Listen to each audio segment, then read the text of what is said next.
know him for 40+ years. Yeah, he has. Yeah, I'll go there, click ahead.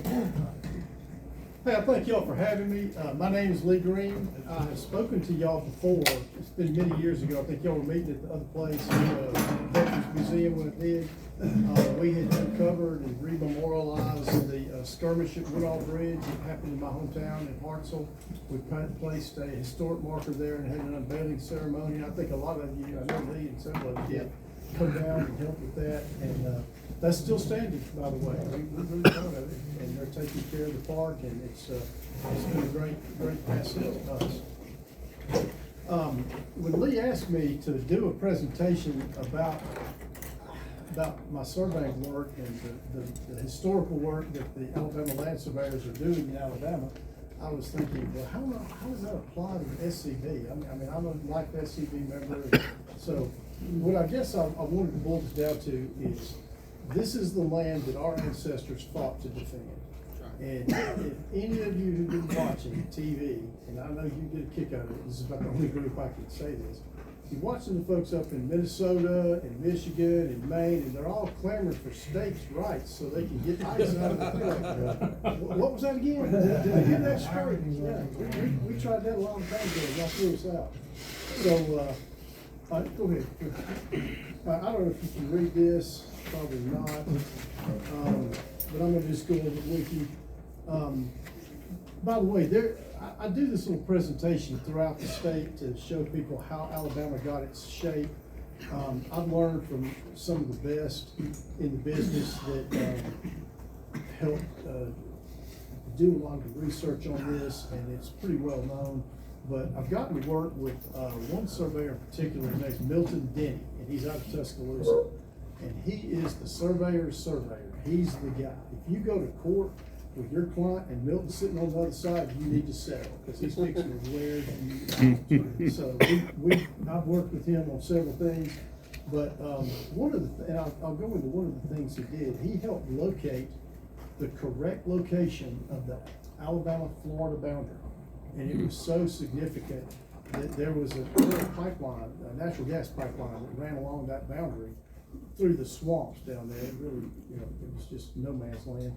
But he and his team from Auburn University went down and they actually found the mounds that were set in 1799 and adjusted the state boundary to correct where they had missed it. And sure enough, about 10 years ago, they adjusted the state boundary. It was, in some places not very far, some places half a mile, but they got it right, and it's correct to this day thanks to him. Who gained? What's that? Who gained? Alabama or Alabama Florida? did. Yeah, the royalty checks for the Sonat pipeline used to go to Tallahassee, they go to Montgomery now. But yeah, he's done it. As I mentioned, these are all how Alabama's boundary became to be, and I'll go over it quickly. Y'all all know this, but if you ever want to learn more about this, if you go to YouTube, there's a channel called The History Guy. I don't know if any of you ever heard of him, but he's a fascinating guy. He actually does a great, well-researched, I think it's about a 25-minute video on how Alabama got its shape and the treaties and the native treaties that they had to do, which we're going to just blow over pretty quickly here. But it's a really well-researched video, and if you're interested in this, you need to watch it. So why are surveyors interested in this? And well, it's because over the past 80 years, the Alabama Department of Conservation has been cut, their budgets have been cut, and they used to maintain the critical cultural and historic corners in the state. Well, they hadn't done that in a long, long time, and those corners are gone. We're going to go over some of them. One of them is tied up in current litigation in front of the Supreme Court right now. There are several others that we can't even find. In about 3 weeks, we're going down to find the Alabama-Mississippi corner. But they're just not there anymore. And we have to go back and reconstruct those and put them back so the next generation will know where Alabama stops and Mississippi starts, or where Tennessee stops. So let's go over this. In 1735, this is our oldest border, is the north border of Alabama between us and Tennessee. And it is set on the 35th parallel from lands west of the Appalachians. And at the time this was established, this was still under British rule. So King George called King Don Carlos of Spain and said, we're gonna make this the line, and that's how it's gonna be. So North and South Carolina had agreed, and that's why the land up north of that became Tennessee as one of the 13 original colonies later. And so that's when we got the Alabama-Tennessee border. That's our oldest border right now that we have.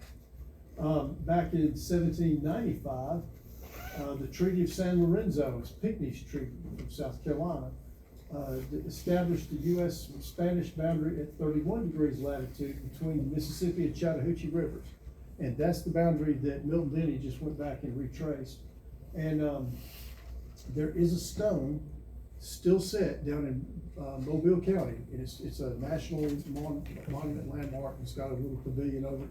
And it is the Ellicott stone set in 1799, and it's still there. Some idiot shot it with a shotgun back in the 50s, but they bolted it back together.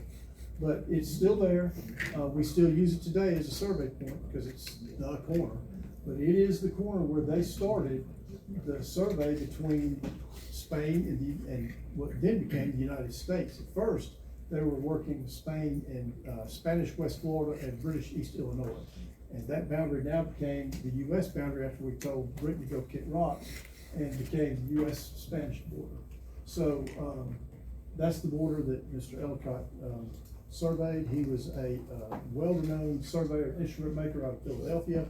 He came down and he ran that line. He ran some of it. His son ran some of it and screwed it up, and then had to correct it at the Chattahoochee River. But anyway, they did the best they could with the equipment they had. So they created that boundary. The Ellicott stone has 1799 on it, and it says Carlos, Spain, and the other side says U.S. because we had won the revolution at that time, so they were leaving us. Eventually, Spain gave up their claim to Florida. Later on, they couldn't afford the garrisons, the wars they were in. It just bankrupted them, and they said, we're getting out of here. So they made a deal with the U.S. and we got Florida back. The next boundary is the Georgia Cession Act of 1802. Now, Georgia, South Carolina, North Carolina, all claim land from the Chattahoochee River or from the Atlantic all the way to the Mississippi. Go ahead and hit the advance. We'll kick back to this.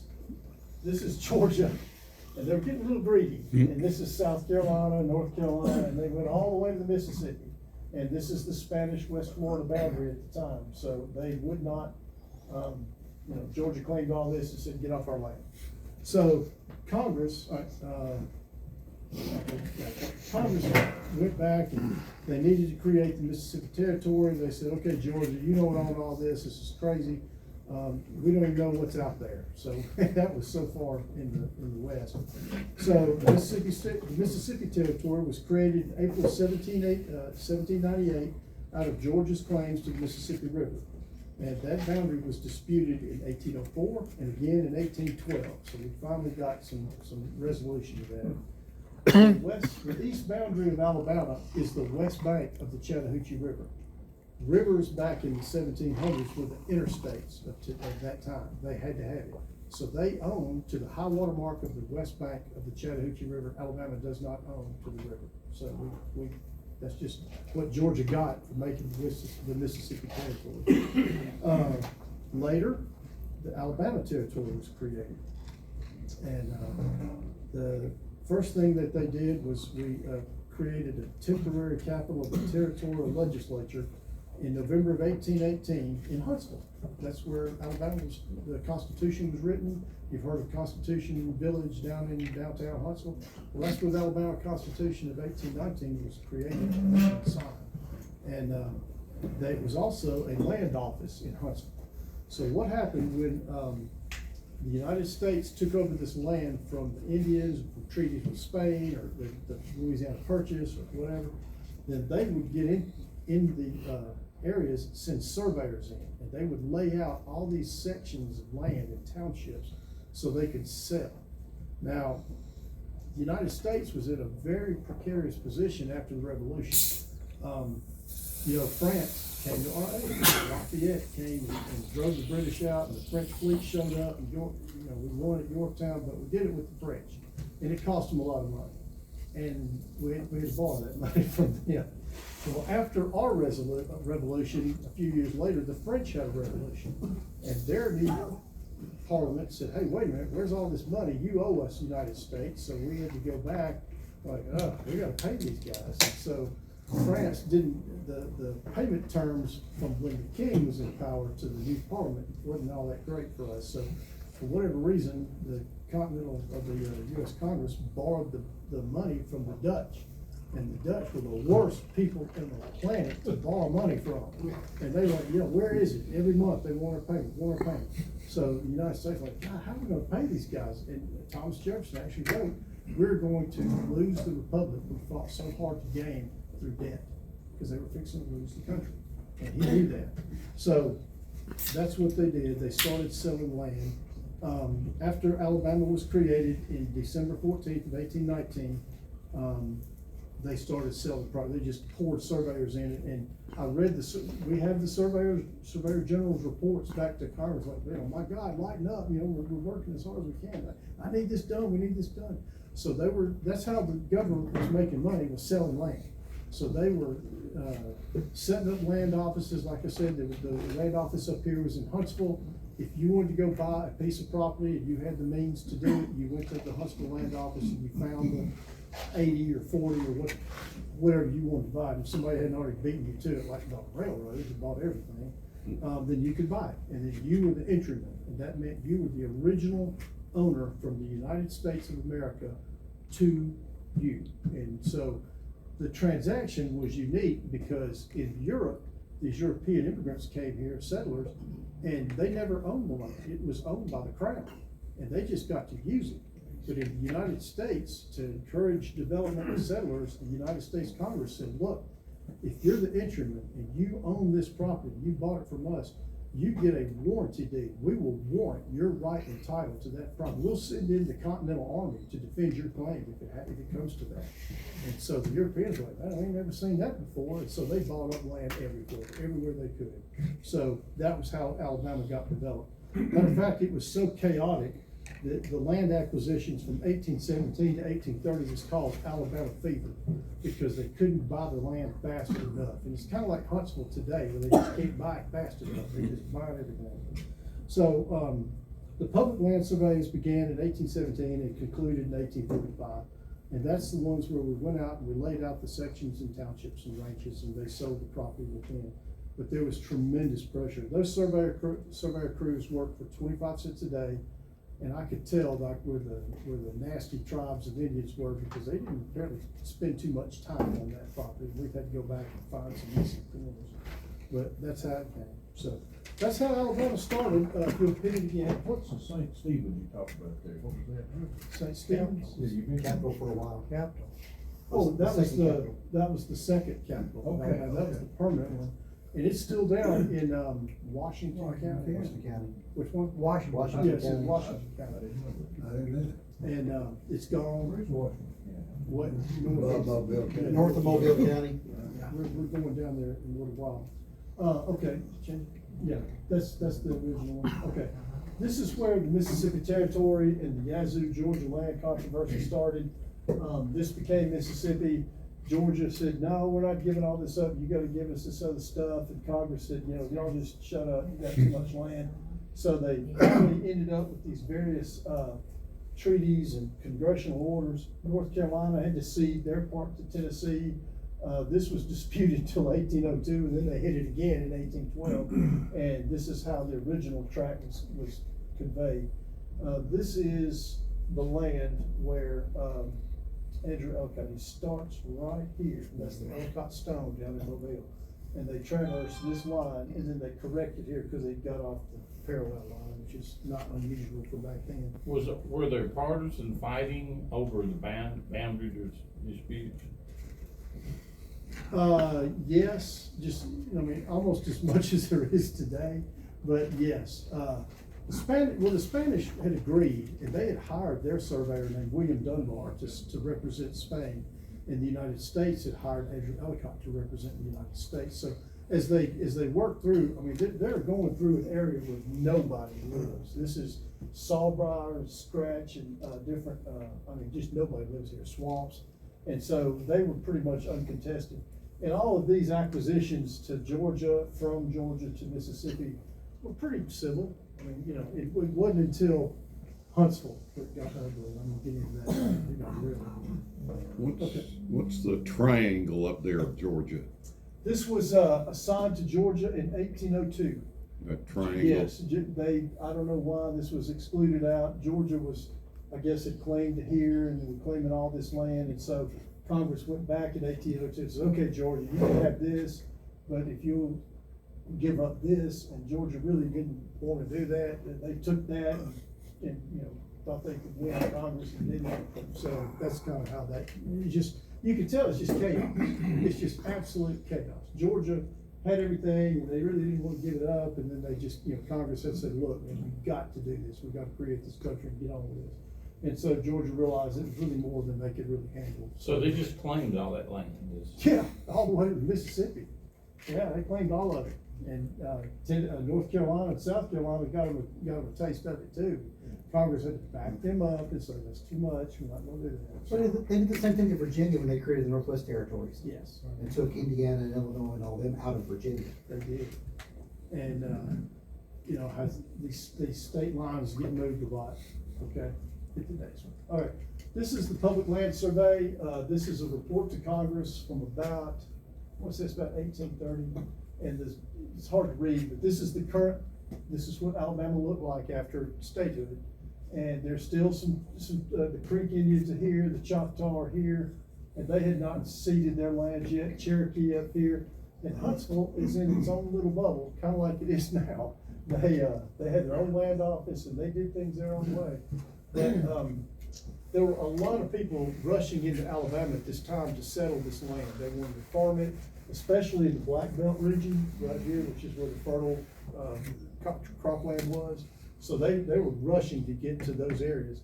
But the Huntsville area was, you know, pretty well settled, and so a lot of people came and established camps and homesteads, and you know, if they didn't buy the land through the federal land office, they didn't own it, and so the U.S. sent troops in there and burned them out, and that's really kind of a sad story.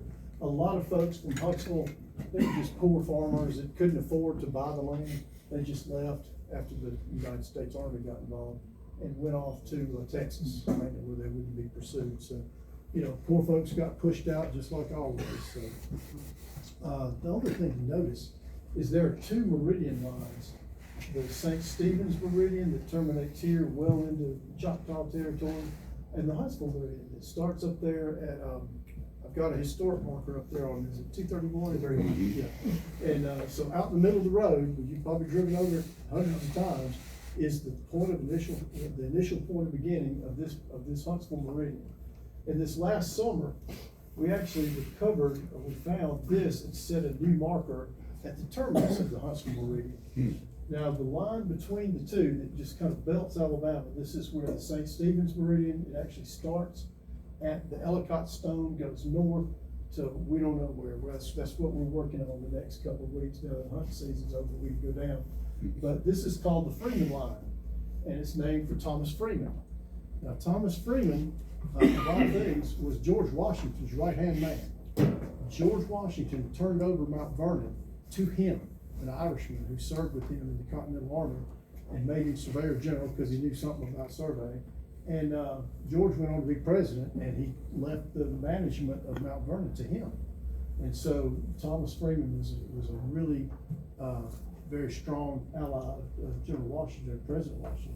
And so Washington and Congress made him the Surveyor General for Alabama to get these surveys under control because they were dragging it, wasn't fast enough.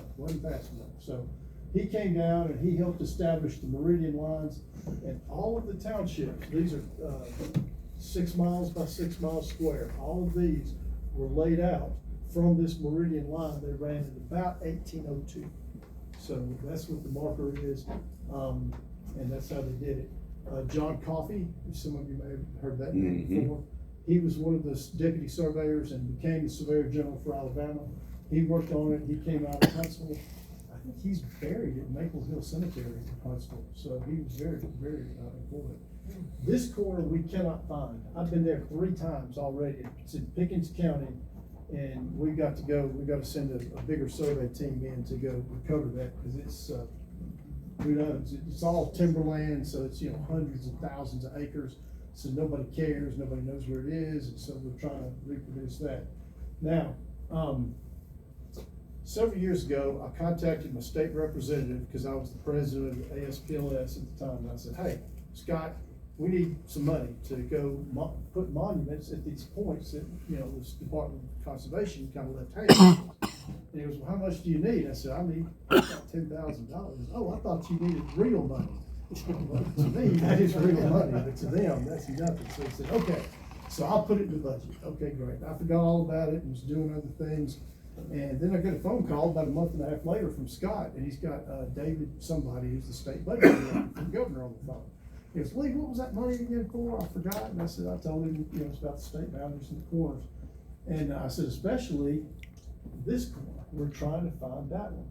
And, cause that was missing. They plowed it over doing gas wells and roads and things. And I heard a click on the phone, and it was Governor Ivey. And she asked me, she said, Mr. Greene, is Mississippi taking our land? And I said, Governor, that's what I wanna go find out. She said, David, give him all the money he asked for. So, Sweet. Governor Ivey, who owns timberland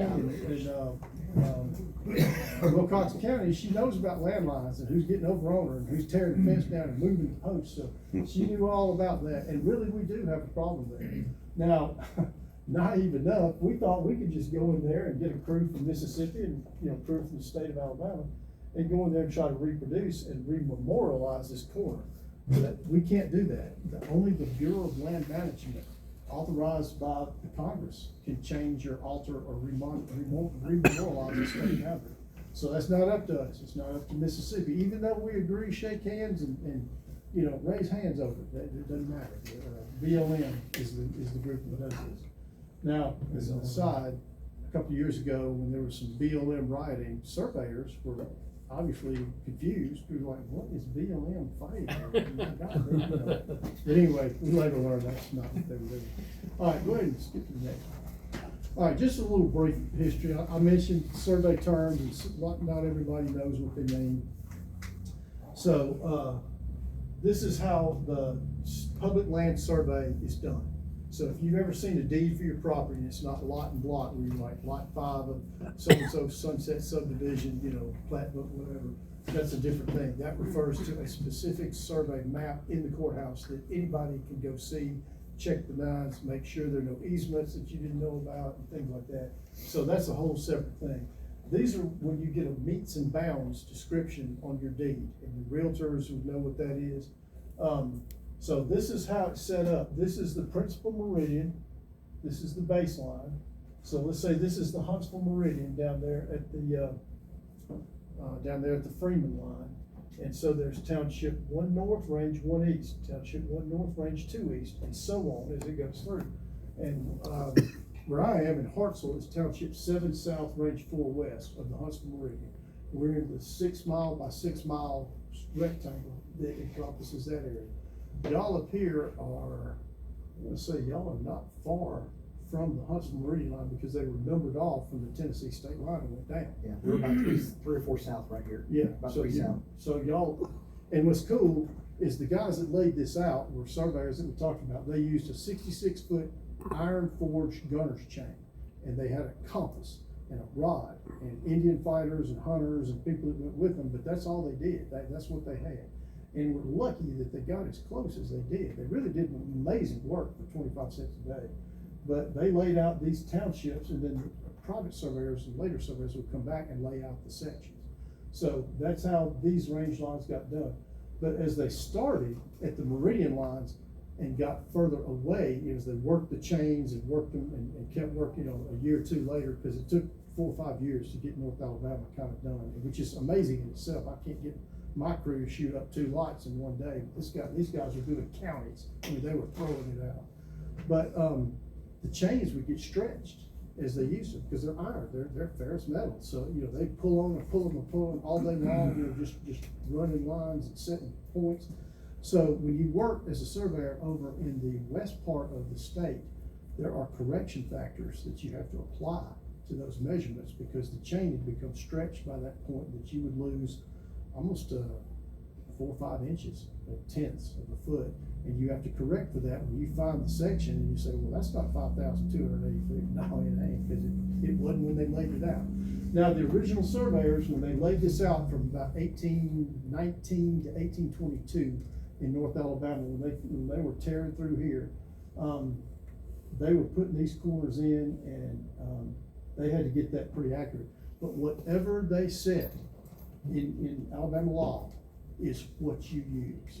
You don't modify this, you can't touch this unless you have a court order. And a circuit court judge can't do it. They can't change a section line. They don't have the legal authority to do that.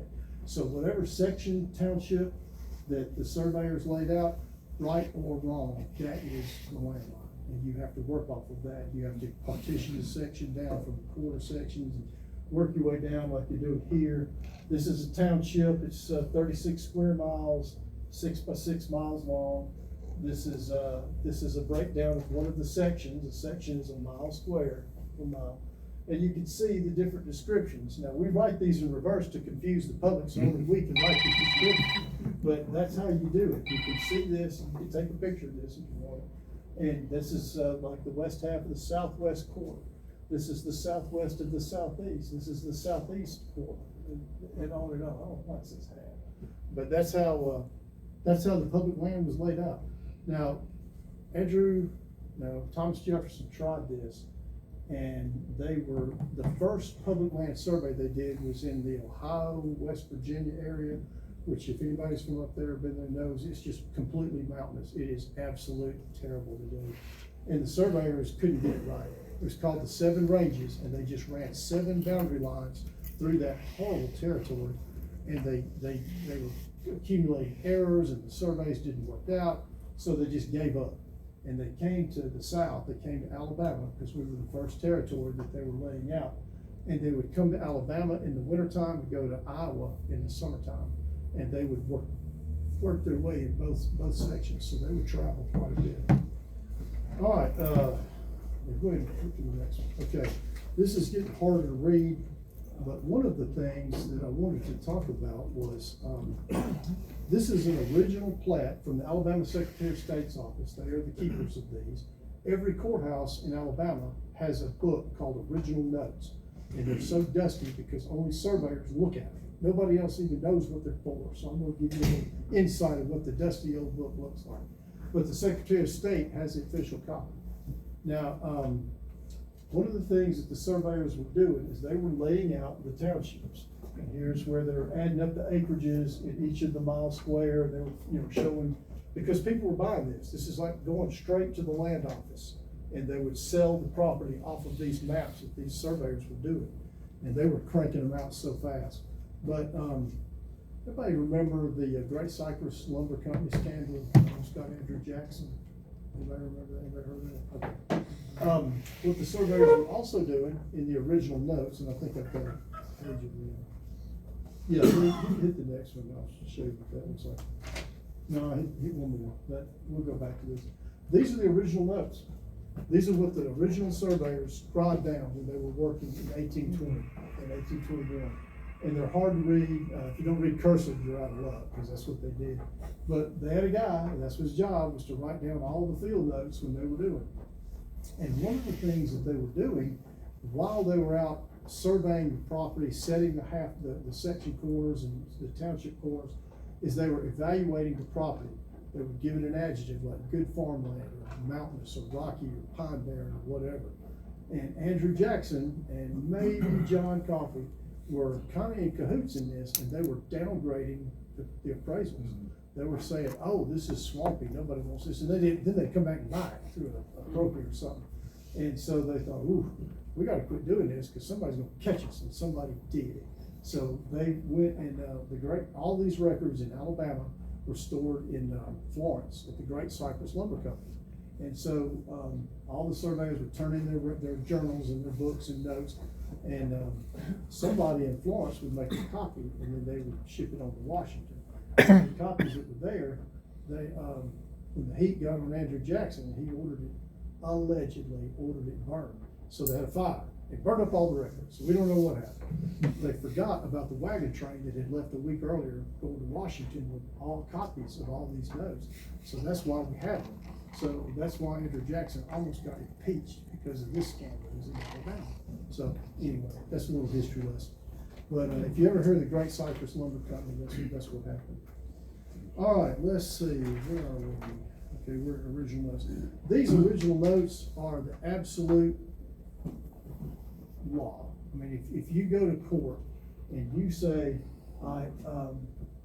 this is 80 chains, they've set a mound or rock or something, and then they reference the trees nearby. West, one chain, 19 links to a birch tree, to an ash tree, to a, that was almost 300 years ago. I mean, where are these trees now? They're under a Mexican restaurant out there on 72.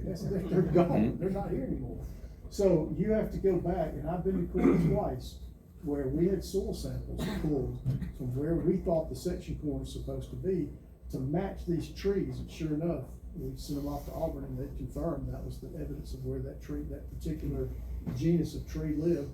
And, we won court case. But, I mean, it can get ugly in this world. I mean, they don't mess around. But these trees are and these notes are gospel to them. I mean, that is how these were created. All right, I'm gonna jump. Okay, let's go ahead. I guess my slides got out of order. Go ahead and give me another one. Lee, let's get, I think there are 2 or 3 I need to get to, because, okay. Now we've learned about how Alabama was created, how the land was divvied up and sold. We need to talk about the Corps of Discovery. The United States was so far into debt with Britain that they were trying to sell land as fast as they could to repay the Dutch. They couldn't get it fast enough. The surveyors were cranking them out as fast as they could, as accurate as they could, but they still, even projected year, 2 years down the road, they still couldn't raise enough land sales to pay the Dutch, and the Dutch were charging tremendous interest that the French, had a better deal. So what Thomas Jefferson did, and this has an Alabama connection, in 1803 he created the Corps of Discovery. He created Lewis and Clark, and they all went out west and they met Sacagawea and they saw buffalo and they went to the Pacific Ocean and they documented all their journey. They were doing an appraisal. Congress wanted to know how much land was in the Louisiana Purchase and how much land it took to get to the Pacific Ocean, so they could borrow against it and pay the Dutch. That's what the Corps of Discovery was, to discover how much money we could get. So Andrew Ellicott, who set the Ellicott Stone down in Mobile County and created the Spanish-American line, was trained Meriwether Lewis and William Clark for 6 months on how to survey so they could make accurate determinations of distance. And they took star shots and things, and they calculated their progression down the Columbia River all the way out to the Pacific. So they could go back and tell Congress, hey, you have at least X number of acres that you can borrow against. And so Congress said, yes, let's go. So they did that. They borrowed fee simple on those properties. All right, the second part of this, it's got some slides in the first part. I don't know why they got out of whack, but anybody ever heard of Bounty Land? Mm-hmm. Yeah. Okay, if your ancestor, and we're a genealogy-based group, if your ancestor served in the Revolutionary War, War of 1812, Creek Indian War, French Indian War, the United States again didn't have any money, so they paid the veterans in land. They gave them script, which was almost worthless. Well, they'd give them land somewhere. And a lot of the veterans were like, really, I live in Connecticut. I served in the Connecticut front line. I fought the British and fought them again in 1812. Why do I want to go to Alabama? I don't want that. But that was the deal. If you would get 40, 80, 100 acres, whatever, and you got to go to Alabama or Georgia, wherever they could, not Georgia, but in the new colony, in the new states, and they would divvy up that land and they would give it. And some of your ancestors in here, prior to the Civil War, their father, their grandfather may have got, that's how they got here, was through the award of bounty land. So let's go ahead and hit the next slide. All right, bounty land warrants is where the United States of America warranted the title to the veteran. They said, you know, hey, we can't pay you, but guess what? We got this land, we own it because we fought for it, it is ours, we convey to you, and we will defend your right to have it. So that was, again, that was the thing. So, let's go a little bit, I don't know if you can read this or not, but the bounty land is a grant of free land from the government given to citizens as a reward for service to their country. Most bounty land warrants in the United States were given to veterans or their survivors for wartime military service performed between 1775 and 3rd March 1855. So that includes veterans who served in the American Revolution, War of 1812, and the Mexican War, and some others that we had during that time. And that's how they paid veterans, was just land, because they had that's the one commodity the United States government had and had a lot of, and couldn't sell it fast enough. So they were also used as a way to provide evidence of military service, especially in cases where a veteran or widow did not apply for a pension. If they were awarded bounty land, then that means that their claims were bona fide because they were veterans and the government issued that and cleared it. Revolutionary War bounty land warrants were first awarded through an act of Congress on 16 September 1776. So, the war ended in about 1780, so they're giving away land to veterans right out of the gate because they've served their time and they're gonna leave. They're gonna leave the service, so they needed them to stay in. They were last awarded for military service in 1858, prior to the Civil War. Although the ability to claim bounty land previously earned extended until 1863, that's 2 years after the Civil War. A few claims that were tied up in the courts caused land to be granted as late as 1912, so that's how they were going through that. All right, we hit the next one. All right, what can you learn from bounty land warrants? A bounty land warrant application for a veteran of the Revolutionary War, War of 1812, or Mexican War, French Indian War, will include the individual's rank, military unit, and period of service. Now, as a genealogy-based organization like us and like the SAR, that's gold. They want to find that because that proves their ancestor had a certain rank, served in a certain unit, and there's independent verification of that. So, maybe he took the land, maybe he didn't. If the application was made by a surviving widow, it will include her age, place of residence, and date and place of marriage and her maiden name, which for a genealogist, again, is a bar of gold. I mean, this is absolute information that you really can't find anywhere else. I'm going to show you how to do that. All right, how to access boundary line warrants. Well, here we go. Federal bounty land warrants are kept at the National Archives in Washington, D.C., and can be requested through the mail on the NATF Form 85. But it's online. I'm going to show you how you don't have to send off a stamp. Original federal bounty land for veterans and heirs of veterans of the War of 1812, from 1812 to 1815, could only be taken out in designated districts in Arkansas, Illinois, and Missouri. An act of 1842 allowed the claimants to receive their land in any federal land state, including Alabama. So some of these guys waited for years to get their land, and they didn't want to go to Alabama, they didn't want to go to Arkansas either, so they didn't really have much choice. All right, read the next one. Okay. Until 1852, veterans and heirs of veterans could not sell their bounty land claims, but they could accept government land scrip in lieu of a grant, and starting in 1830, they could sell that scrip to anyone, like an investor. It's basically a interest. Acts of 1850 and 1855 offered bounty lands to veterans and widows of all veterans of all conflicts from 1790 on to the Act of 1855. And they would, you had to serve as little as 14 days. If you could document you were in there 2 weeks, you got bounty land. That's how little the government valued the land. They really didn't care. The last additional warrants for military bounty lands were issued in 1858, and lands on such warrants were no longer allowed to be located after 1863, which is they're in the middle of the Civil War at that point. They didn't have time to go survey land, and they were getting more and more veterans that they could pay at that point, and they were running out of private land. The applications for bounty land warrants, often containing extensive personal information, could be requested from military records, National Archives. They're going to mess around for months before they respond to you, so I'm going to show you to look it up online. They can go kick rocks. Most of the War of 1812 bounty land claims are indexed in the National Archives, and they're pretty decent records of this. They kept up with a lot of that. Okay, the military boundary lands are also indexed through the Bureau of Land Management, or BLM website. I'm gonna show you how to do that. All right, next.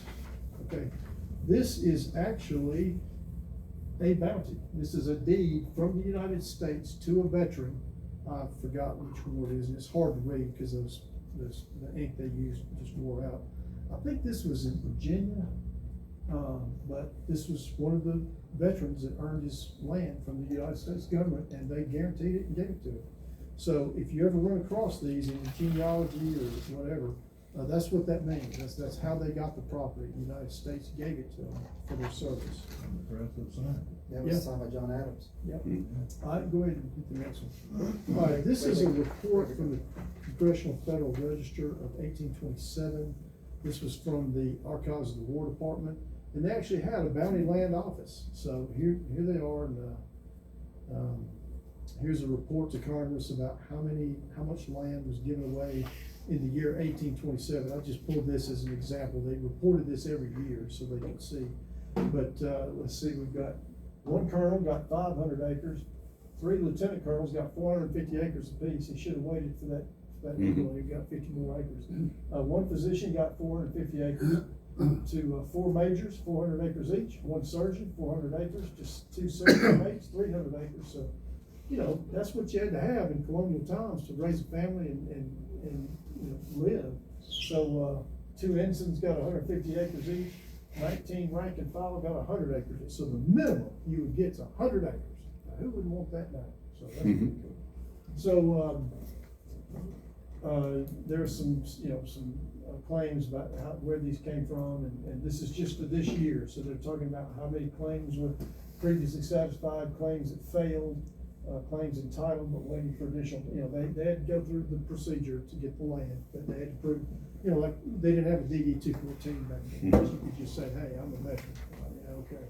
So, all right, go ahead. That was just straightforward. All right, this is the 1840 Alabama census, and I included this because it does show. You can go online. I've got these websites if you need them, but they will show which names in each county earned a pensioner or a bounty. And they were given in Alabama after 1842, so you could come here, and some people did. Not so many in North Alabama. A lot of them were granted in South Alabama because that's where everybody wanted to live. So it wasn't real popular for us. Okay, Lee, next one. All right, I know you're all familiar with these websites. This is from an old screen copy, so I don't know what they call themselves now. Fold 3 is still around. Oh, yeah, they're owned by Ancestry, but they're still around. Okay. Well, one of the things you can look up on Fold 3 is the war pensions. You can look up Revolutionary War pensions, you can look up War of 1812, and they're very good resources to help you find those documents. And like I said, if you're doing genealogy, they are valuable because they tell you who, where, when, who was named, you know, what the maiden name of the wife was, and she's applying for a pension. So there were not a lot of great records kept by the United States prior to this time. So I just put that up there. Fold 3 is one resource. The next one, all right, this is the fun. This is BLM. This is the website. The BLM runs the GLO, or the General Land Office. I know if you work for the government, you know all these acronyms and 3-letter, 4-letter, you know, things. I don't, and I had to learn them. But the General Land Office records have extensive information about land ownership. They know, they have not only do they have the name, the township, section, township and range, they know the quarter section that your ancestor got, bought, whatever. If he was if he was an intrument, if he bought the land from the United States of America, they got it. And they don't only just have the digital record, they have the picture of the deed you can print out and frame, put on your wall if that's your ancestor. So if you go to the BLM website, and they may have changed it slightly since I printed this, but underneath it says check out the GLO Records website. So you click on that, you get to go to the Bureau of Land Management GLO website. General Land Office Records. And that's the folks that kept up with all, as you see, they've got maps of the ownership, they've got the actual copies of the deed from the United States, and they have survey plats and field notes. That's of interest to us, surveyors, to find out how they did what they did, you know, why is this corner missing and that kind of thing.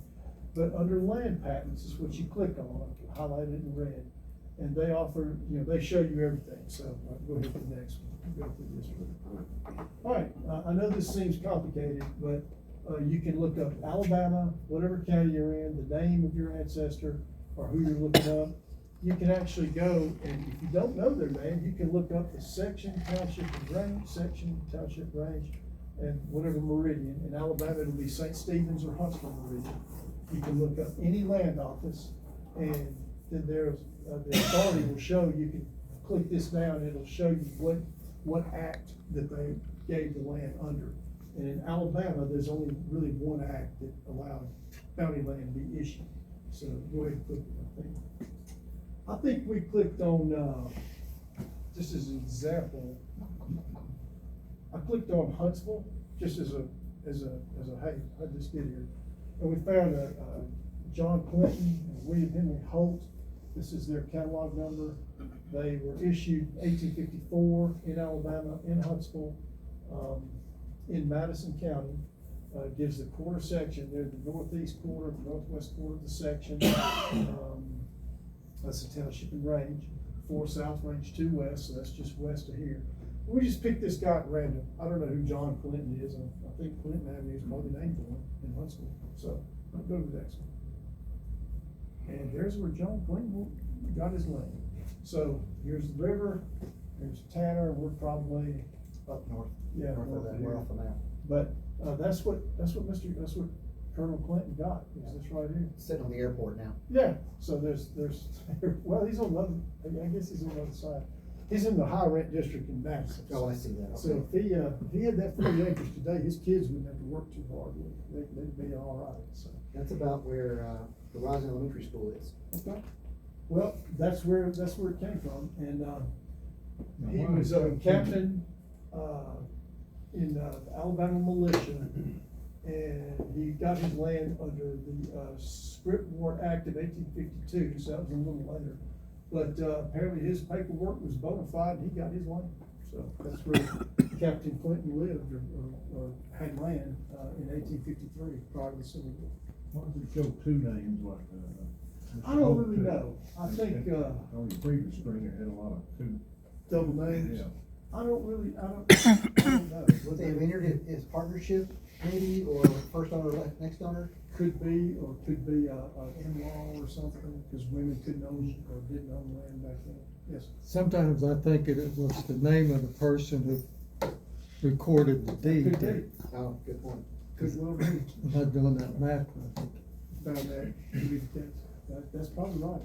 But I know, Captain Clinton is, and like I said, I think Clinton Avenue in Huntsville's named for him. He's pretty well-to-do guy. And, clearly was in, early service to the United States prior to the Civil War, so I don't know what happened to him afterward, but if you wanna find him, that's where they are. And I'll get you a link to those websites if you need them. All right. Let's see. Okay, Lee, hit the next one. Okay. This is the actual warrant that the United States issued to Captain Clinton. This is all the information on the BLM, GLO website.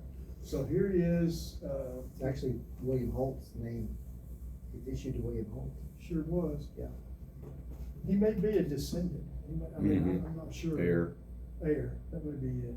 So, yeah, cause 1853, if he fought the war of 1812, he claimed, he's either a healthy guy all the way to be 100, or this is probably his heir, you're right. So there's the actual document, so that you can read the document that was actually issued to him and cleared up and find out if you're looking, for ancestors. And, that's kinda how that came to be. All right, hit the next one. Last one. Okay, that's the last one.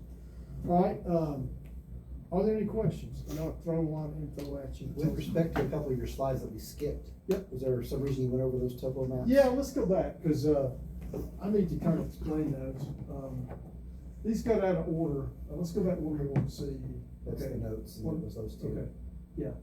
One of the things that, these original, boundaries are, they still exist on the maps today.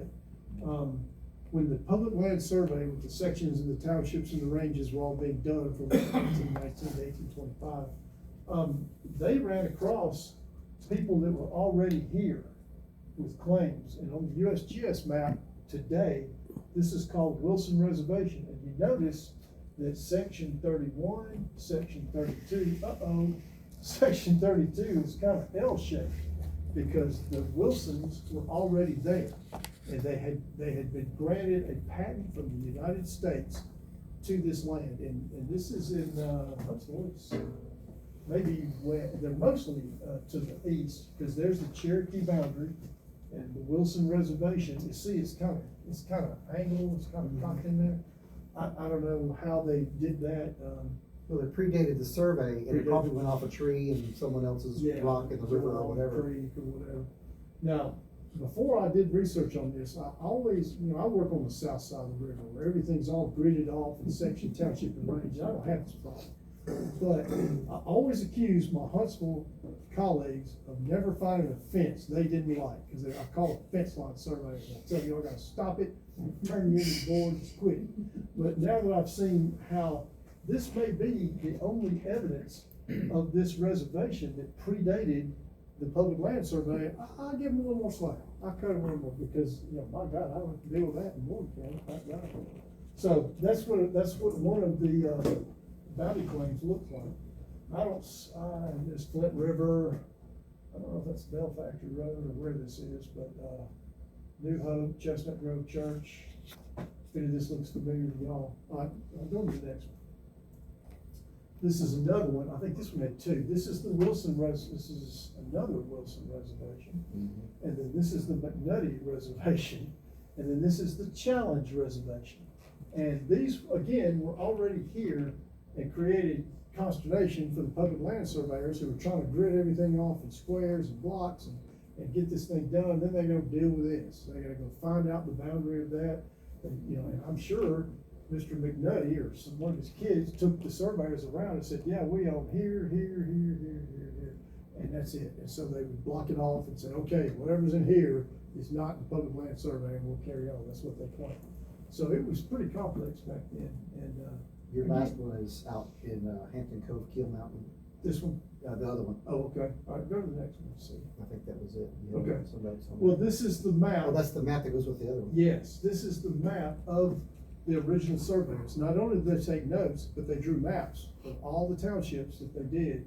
And here's the one with this total chaos. They're trying to block off, these sections and here, and they can't really do it because this is here, and there's the McNulty. We just saw the topo map that showed this, the Challenge Reservation. Wilson, this is Samuel Thomas Wilson Reservation. And then they had the old Cherokee boundary through here that y'all have to deal with in Madison County too. So that's what they predate the 1820s. So they were obviously, War of 1812 veterans, or maybe French Indian War Revolution. veterans or Some of the something. Revolutionary veterans. They could well be, but you notice there's so few of them, but there were some in Alabama, and there's some down in South Alabama too. Just, the big land barons bought up all the black belts, so the government wasn't giving that away. So go to the next one, because I think we had, back one. Okay, that was it. That was it, that's all you Yeah. had. So they're all over the maps. My maps on the south side of the river don't have these differences. Mine are just all grids and squares and all, it's easy to work in and nobody fights over anything.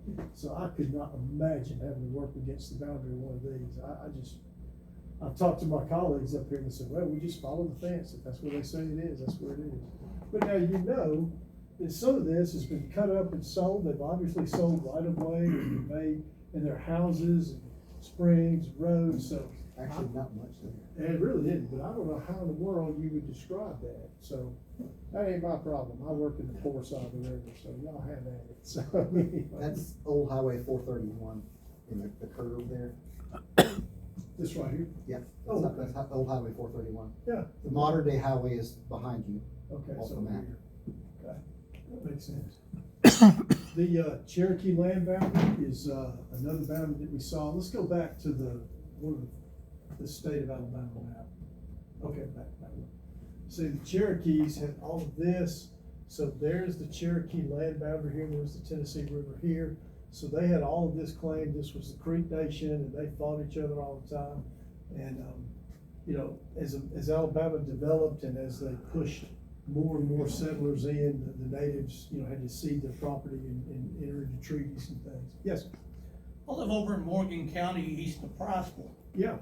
And on my deed, it's, my, road front says 336-ish feet. How much can I stretch, ish? So it's ish, yeah.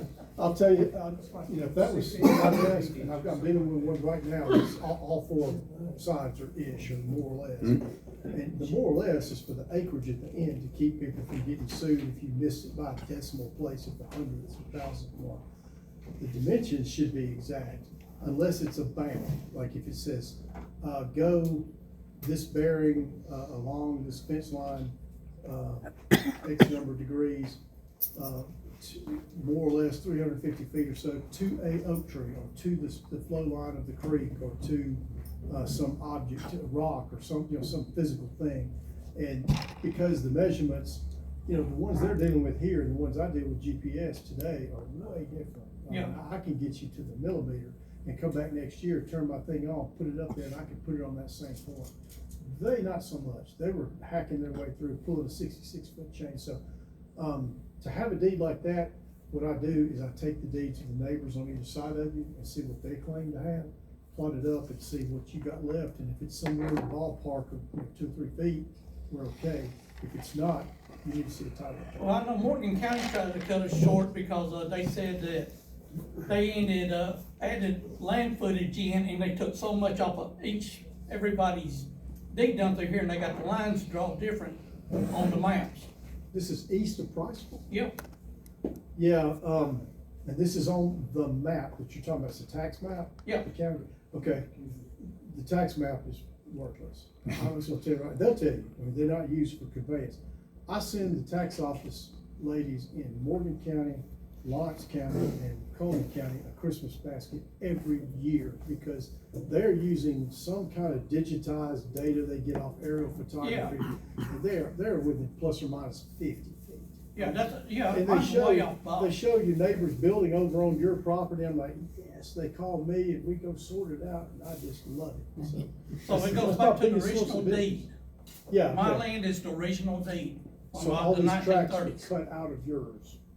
So you are the parent tract. Yes. Okay. There's an issue of junior, senior rights in land use and land law. And if you're the parent tract, you have to hold the junior right title holders. They bought land in good faith from whoever your title holder was before you.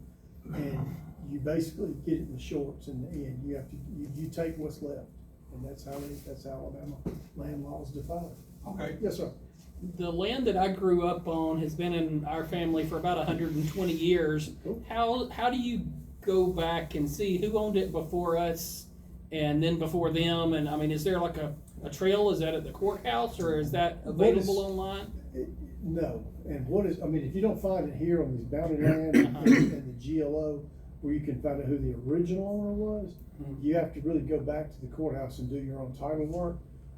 In Alabama land law, they have a 20-year right of repose, which is basically the squatter's rights law. If you occupy the land for over 20 years and nobody stops you, it kind of becomes yours. You clouded the title of that property, and you can take ownership of it if you go to a circuit court judge and convince them. But there are no abstracts anymore unless you're buying, you know, high-end commercial property or something. They'll order one. But back when I first started my career 35 years ago, we would get these big documents, you know, pages and pages, all the way till the Yankees burned the courthouse down. We'd have the whole document set in a blue binder, and you flip through and see all the people who owned it. I still have the one you gave us. Yeah. Oh, the That's one for the, okay, cool. That's what I got on my land, is the big blue binder. Yes. Well, hang on to that, because they don't do that anymore. The title companies will only go back 20 years, and that's all they're legally obligated to do. If there are any liens or confusing things in your land title, it's been settled 20 years, so they don't care, and they don't research it anymore. So you could go back to the courthouse, and you're probably gonna have to, probably get them in the records room at the probate office, but you may have to even go to the archives. A lot of the courthouses in North Alabama are just dealing this older records off, because they're running out of room. They don't have room to keep all this, because the land transactions are just. And accelerating. courthouses burn down every now and then. Yeah, and you know, they redivide property, redivide it, developers come in, put condos on it, whatever, it just, but yeah, you can track your own title. What county is your property in? Tallapoosa. You don't have to go to the courthouse. A lot of them have it online, and you can go back just so far. Some of them will go back 100 years, and some of them not so much. Yeah, Tallapoosa County, you probably actually go to the courthouse. Alan. I'm sorry. Well, you're talking about kind of the 20 years and stuff like that, so if there's like a fence line that's, let's go that it's close to the boundary line if you try and read the survey. And maybe it goes to one side and then it goes to the other, and that fence line's been effectively the border of the properties. Do they get adverse possession to the other side of the If fence? the fence is in existence over 20 years, no court cases, no affidavits filed saying, I don't like the fence, it ain't right. And the other, you know, you can stop the 20-year clock. That's the goal of people who fight over land rights. The first thing they do is go to the courthouse, file an affidavit, and say, I don't agree with the fence as it is, stop the clock. And so the 20-year clock stops, and it becomes an active litigation. Now, in surveying, what the fence means is it is absolute bona fide evidence in the field that there was a harmonious ownership of two owners.